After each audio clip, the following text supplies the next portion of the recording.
Hi, guys. Today's guest is someone who is helping people completely rethink the way we understand pain, stress, movement, aging, and the body itself. And I am so excited about this.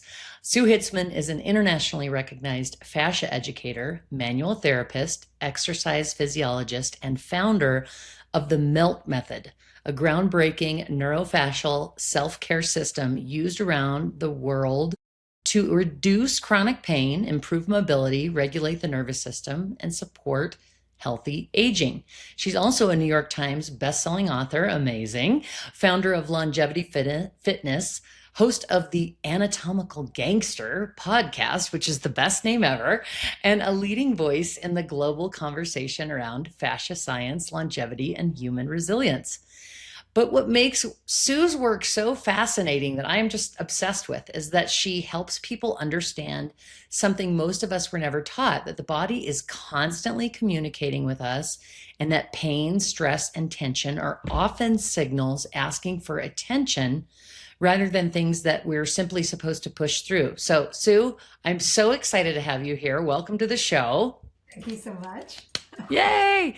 I am so excited about this conversation because I have always been fascinated by fascia and just how it affects us, how it helps us get through the day or doesn't, or how it's, causing us issues. So I am thrilled to get into this conversation, but I always start with one question for everybody before we dive into, pain and longevity and all the good stuff.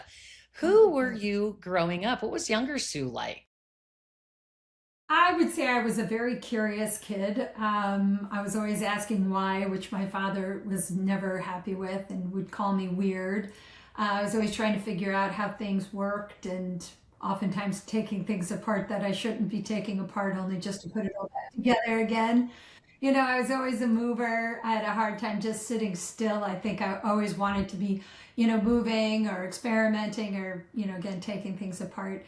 And so I guess I don't think I had a language for it then, but I think I was always studying human sensation and a little bit of that cause and effect in the body long before I knew that would kind of become my life's work. It's really interesting. I have a firm belief that the curiosity of people is really what keeps them learning and keeps the smartest people that I know are the ones that are always asking questions, always asking why. So it was just a precursor. Those why, mom and dad is were just precursors to the smartness that became you. So you've spent decades studying movement, anatomy, pain, and the body in general, but in ways that people never will. What first sparked your fascination with how the human body actually works? I really can date it back to one specific point. I had a very wise great grandmother that even though my dad was calling me weird, my great grandmother would say that I had a blessing, and it was someday it would become something for me, and to keep that blessing to myself. And we used to go and visit her every summer, and then one summer we went back, and she was in a convalescent home. I think I got PTSD because I don't think I had ever seen really old people. I guess I just thought my great grandmother was just always old or something. I didn't really associate her with aging, with dying, I guess. And when we went to see her, she barely remembered who I was. She thought I was my mother. And at some point, she put her hands on my face and smiled at me and leaned in and gave me a kiss and then said, "Never get old." And I got back into the car with my aunt. And I was like a little shell shocked, looking at these old people grabbing my cousin, and I was like pulling her away, like, "Don't touch them. I don't know what's wrong with them." And I said to my aunt, "What happened to great grandma?" And she said, "She just got old." And I was like, "Are you going to get old?" And she said, "Yeah." I said, "Am I going to get old?" And she said, "Yeah." And I said, "Well, how do you stop that from happening?" And I went home to my mother saying I didn't want any more birthdays and that I was going to end this aging thing. And my mom was like, "You'll just miss the presents and all the fun, and you'll still get old anyway." And so I think that was my introduction to this idea, and what epitomized wellness when I was younger were people like Jack LaLanne and Jane Fonda. So I bit into this idea that if you ate right and you exercised, you were going to live a healthy, active life. And so I continued to study this collegiately and got into neuromuscular therapy in my 20s and became this pro that could get people out on the field faster. And then at the very young age of 27, I went to bed perfectly healthy and woke up in the morning with pain in my body that I couldn't explain. It wasn't like an accident. I didn't sprain my ankle. I just woke up and the bottom of my foot was burning. I thought I stepped on glass. And that was really a pinnacle moment for me, that I didn't have anything in my toolbox and I couldn't explain this pain. Doctors couldn't explain it. I was in pain for a number of years through this process. And my first diagnosis was plantar fasciitis. And so that was really my introduction to like plantar fasciitis. I just kept thinking inflamed fascia. What the heck is inflamed fascia, and how did my fascia get inflamed, and how do you fix your inflamed fascia? There's no exercise for that. And so that was And really... what is it? I mean, I think most people would say, I don't even know what the hell it is. Like, what does this mean? What are we talking about here? Fascia for over 300 years has been called a connective tissue because it looks like it connects everything, and it does, but it's also the biological fabric that created the shape of everything in your body. It is the roadmap that your nervous system used to develop you. And what recent science has been showing, and this has been what's so profound over the past 20 years, is we're using confocal lasers and high-powered microscopy to look at the most intricate aspects of fascia. And what we're understanding is that fascia has more sensory nerves in it than your skin. It's almost just a little over what your skin has in sensory receptors. So we can actually call fascia the largest sensory organ in the body. It's actually the substance in your body that allows you, it allows you to move, to feel, to age well, and also to heal your body. So fascia is actually playing a role, and oftentimes I will say that the nervous system and the fascia are actually one system I call the neurofascial system, because these two systems co-evolved in embryology, and I don't think that there's a separation in them. And so when you talk about stability, which is what you need if you want to be mobile, you can't be efficiently mobile if you're inefficiently stable. What systems provide stability are your nervous system and your fascia. And so together, I think that they are the system of stability, the organ of awareness, and the biological fabric of your form. And why are we hearing, why are we only now hearing more about this? Like, I feel like I never heard about this when I was younger. I mean, I'm a Gen Xer, so I don't know, put yourself in whatever age group you want, but I don't feel like I ever heard about fascia when I was younger. Like, I don't think I heard about it until I was in my 40s, probably. No, yeah, exactly. I mean, I had heard about fascia when I was in school. You know, we actually chucked it in the bucket to get to the good stuff. But the reason that you're hearing about it is since around the early 2000s, a very dedicated group of scientists, researchers, and clinicians, including myself, started kind of saying, hey, we've got to look a little more closely at this substance. And Tom Findlay, who was the co-founder of the Fascia Research Society, said we've got to create a fascia congress, and he brought 75 researchers together to share their work at Harvard University, and it blew the roof off of everything, because what was unique was, although each researcher was talking about something unique in their own research, the results were very similar, that fascia really was something that we've been ignoring, although it's the most it's the most abundant material in your entire body. Again, we've been throwing it away to look at the more intricate networks like your circulatory system, your digestive system, your nervous system. And that, I think, is what's so powerful. So while, yes, people are hearing about it now because people like Neil Theis's work in the interstitium, which is just the fluid spaces on a microscopic scale of your fascia, and the extracellular matrix, which is the stuff outside of your cells, which is still on a macroscopic level as fascia. These are just microscopic terms for the same substance. So it's because the researchers have been hard at work for 25 years bringing this research out. And for myself, I've been taking that science and applying it to hands-on therapy as well as a self-care technique. And, so I think it's just taken a village of hundreds of practitioners and researchers who have been talking about this for decades. But now, because of people like myself and a lot of my cohorts who are writing books on it, and they're on TV about it, now it's getting out there to the general public, which is exciting. It just takes time for research to get out to people. It's the same thing like peptides. Peptides sound like something new, but they've been around for decades. Like we have tons of peptides, like 1,000 peptides in our body. So I just think that it's social media speaks faster than anything ever has. So it's only taken 25 years for it to get out to the general public, which is monumental. One thing you've said that really has stood out to me is that pain is a signal, not a life sentence, which I think is really important because sometimes we really can feel like there's no cure, there's no answer, there's no way for me to correct this. So how do we begin changing our relationship with pain instead of just fighting against it?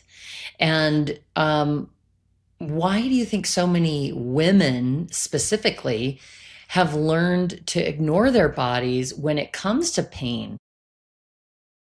Wow. Well, first, let's go back, but let's not answer that last question just yet. But I think the whole thing is we do have to change our relationship with pain. When we have a pain point, we tend to focus a lot on the pain. And that's actually one of the things that it creates a feedback loop in the nervous system.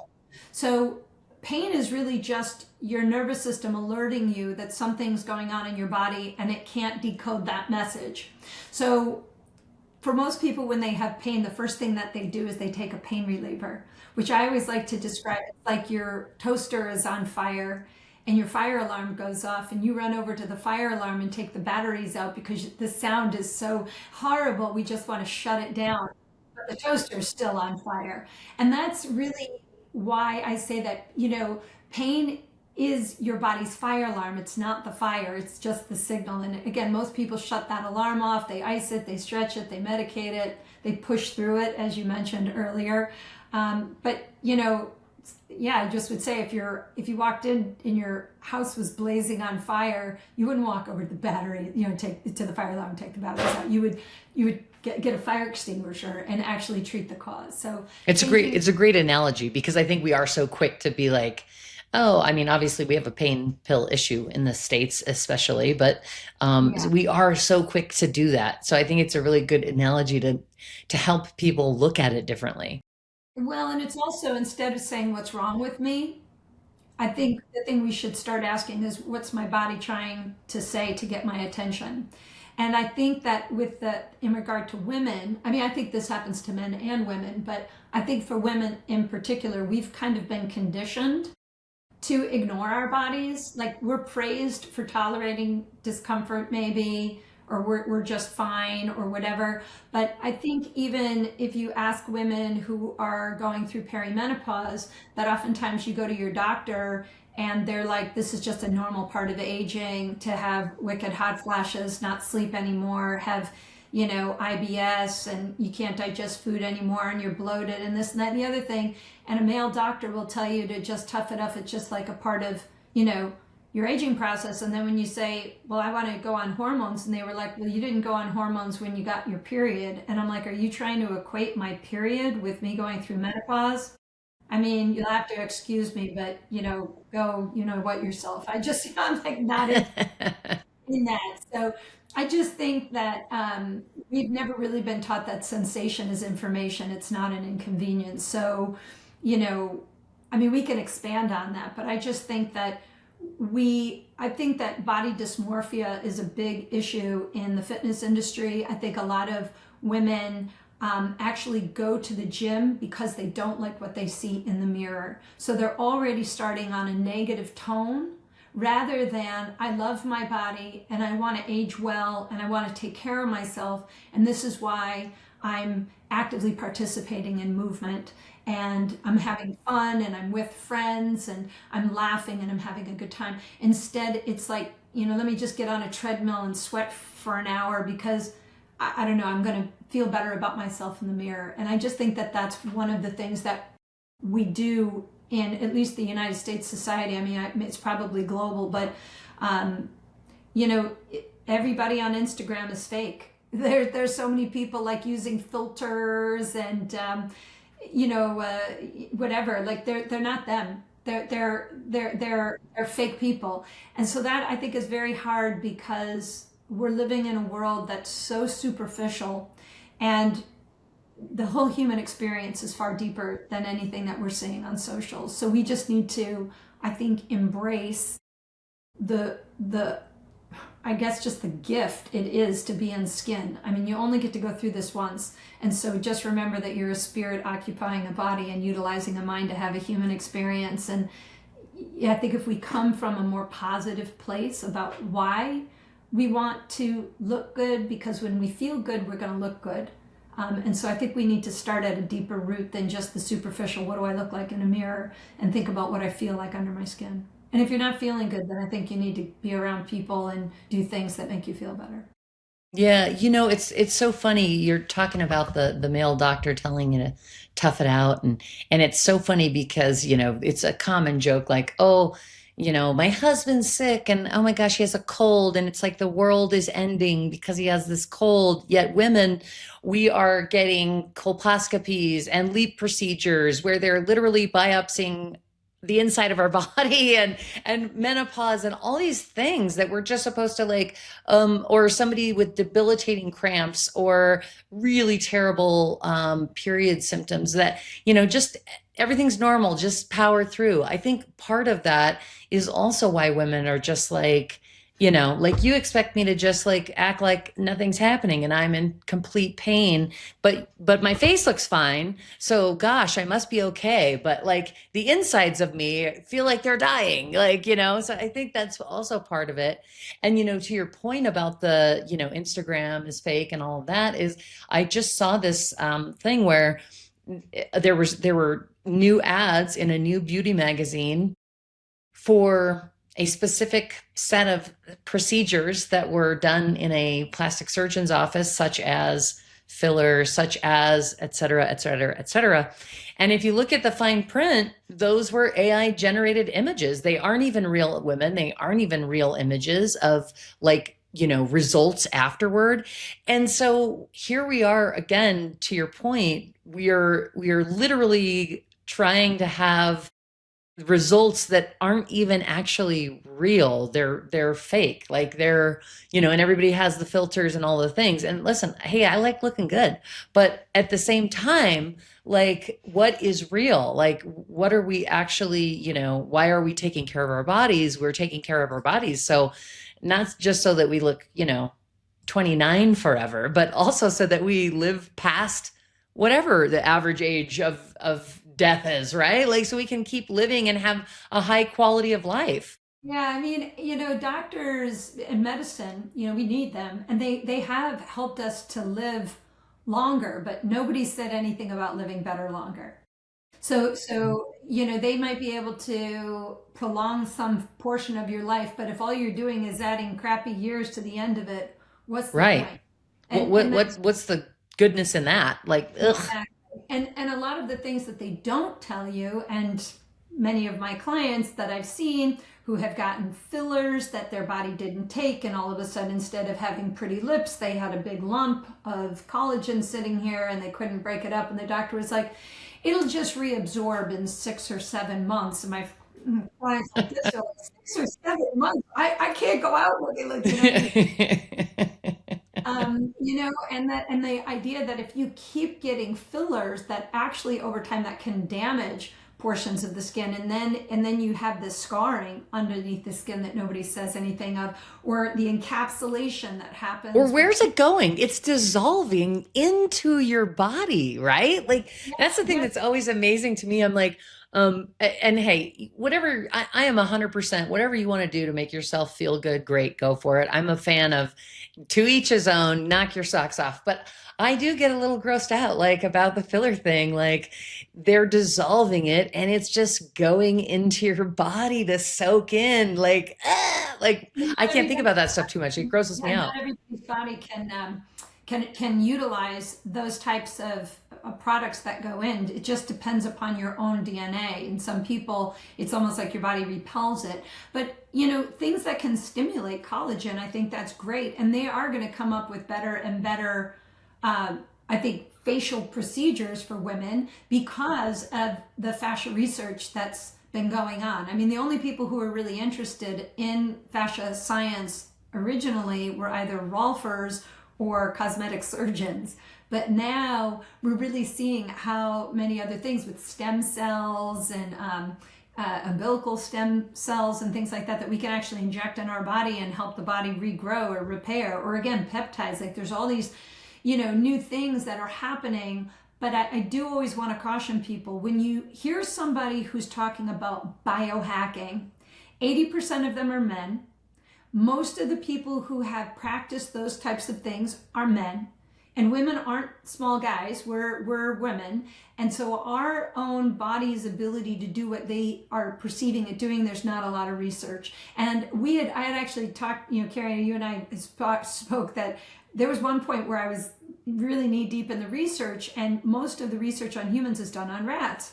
And I'm looking at this one research study and realizing, they're using male rats. And so I reached out to the researchers and I said, why do you guys only use male rats in all of your research? And his exact words were, because estrogen gets in the way.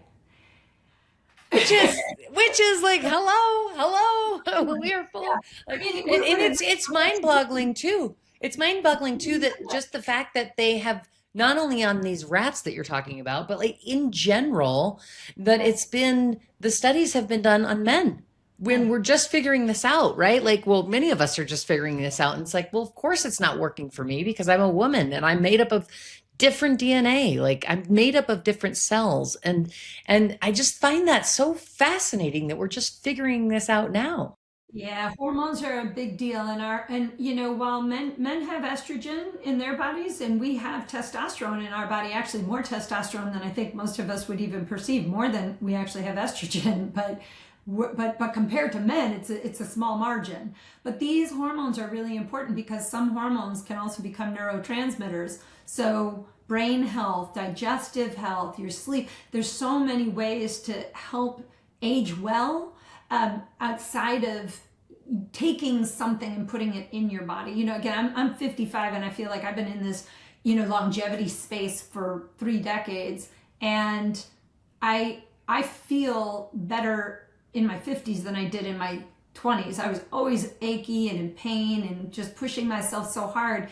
But I feel like less is actually sometimes more, but the most important thing that you can do is sip water frequently, eat water-filled foods, and move more. We've just got to move more in general is like the 3 most important things, I think, for aging well, period. They're free. Well, and for those of the listeners that aren't watching, Sue looks outstanding. So if you're wondering if her practices work, all you have to do is look at her for 5 seconds and say, or maybe 1 second, and you'll know that this actually is working for her. So she looks fabulous. So you said so many people today are overwhelmed, extended, anxious, inflamed, disconnected from their bodies. I think a lot of times people think exhausted and overwhelmed, yes, but they don't think inflamed, right? They don't think disconnected from their body. And I think honestly, most of the time, everybody's running on empty or very close to it. So what do you think chronic stress is doing to people physically that they may not even realize? And what are some of the first red flag signs that your body's like, hey, problem? I mean, first of all, chronic stress is kind of like leaving every light, every appliance, every faucet on in your house and then leaving and going on vacation and thinking that your vacation, you're not going to come back to the same stress that's been there. So just eventually the system overloads. That's kind of what it is. So physical stressors change your fascia, your nervous system, your hormones, your sleep, your digestion, your immune function, everything. So I don't think people realize that stress literally lives in your entire being. It's not just in your fascia, like when people say fascia holds emotion, or my nervous system can't regulate because that guy pisses me off. You're just talking about yourself. Stop separating yourself from the things. But how does it show up? It can show up as shallow breathing, jaw tension, gut issues, waking up feeling like you haven't slept a wink, like you're just tired, or feeling puffy or inflamed, like your rings, you can't get your ring on or off.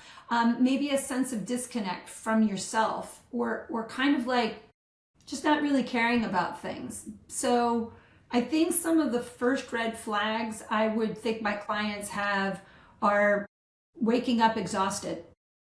You don't feel grounded. You get irritated at the quickest things.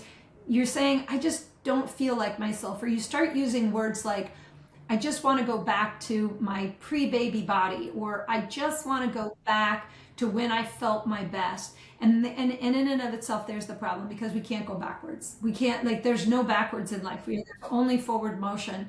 And when you desire to go backwards, it is one of the very rooting things in the past that sticks you there, so that you actually can't come out of it. So the thing about fascia, though, is before you ever have pain, you've had pre-pain signals, is what I call them. Like when you sit for long periods of time, and when you get up, you have to kind of unfurl yourself from the posture. Your joints don't work as well when you get up as they do when you sit down. Or again, you wake up in the morning and you are just as stiff as a dried out sponge left out overnight on your kitchen sink. Those are pre-pain symptoms, if you will. And the thing about them is that when you get up and you move around, they go away. And because they go away, most people don't ever do anything about it, because they just kind of feel like it's a normal thing. But I always say, if you think of the fluids in fascia like a river, daily living is actually laying some sediment down in that river's flow. And so whatever you do the most in the day, whether it's sitting, driving your car, whatever, your fascia gets very good at managing your tension and compression in those postures. But when you try to come out of those postures, that's the problem, is that your body's not so prepared for it. But I would just really say that most of my clients who just simply say, I just don't feel like myself anymore, that should be an indication that your stress is outweighing your body's natural repair processes, because stress and repair are like two sides of a seesaw. So if every day you're getting a little more stress, and you're really not falling asleep or staying asleep, you're noticing your digestion is not so great anymore, all of a sudden they're saying you can't digest milk anymore, but you're like, I used to eat ice cream all the time. How come all of a sudden now? And I'm like, it's not all of a sudden now. It's a cumulative stress. It's like not cleaning your house for a year and then deciding you're going to clean it out, and then still questioning why you have all that junk in the first place, and then thinking that you want to keep it. And so we actually get so used to the stressful state, we almost encourage our bodies to stay there. So it's our job to recognize the signs or messages of our body telling us it needs change. Yeah, and I think also a lot of us are on autopilot a lot of the times. And what you were eating 20 years ago is not the same stuff you're eating today. So I think also just like grabbing for things naturally that we're like, oh, I like that X product.